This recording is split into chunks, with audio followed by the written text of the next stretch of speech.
Hi, Darren Hunter here, and too many offices I see when they have hourly rates involved with their fees. So for example, going to tribunal, they may be charging an hourly rate. When I'm doing seminars, so many property managers, BDMs, business owners put up their hand and they tell me they're charging figures like 50, 60, 70, $80 an hour for their company time and services for typically these types of things like tribunals.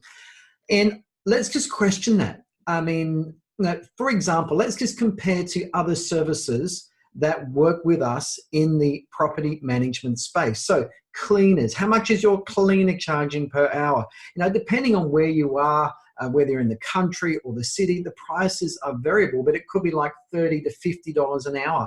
And what about the gardener and the lawnmower man? $30 to $50 an hour. The handyman, next rung up, could be like $50 to $60 an hour. Then the plumber, $80 to $90, maybe $100 an hour. Then the electrician might be the same or just a little bit more. What about the geek that comes in and fixes your computer?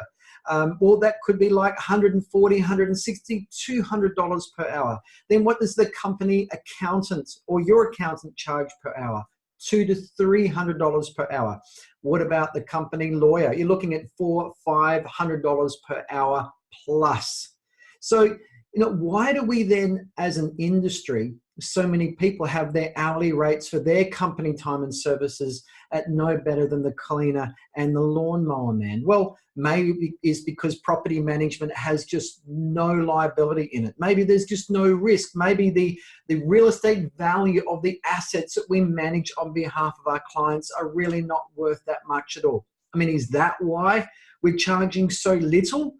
As much as perhaps the cleaner or the lawnmower man or maybe even the handyman or the plumber. It's ridiculous really to think that, isn't it? Because we've got an incredibly difficult job full of lots of risk of litigation. And if you really get out a calculator and add up how much asset we're actually managing on behalf of our clients, it could easily run into the 50, 100, hundreds of millions of dollars. Maybe if your rent roll is big enough, it could be over $1 billion.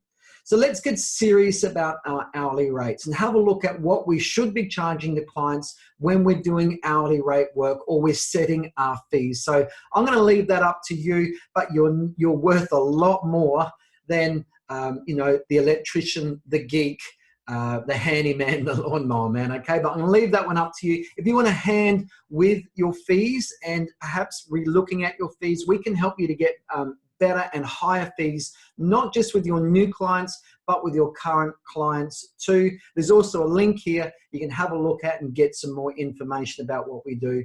Take care.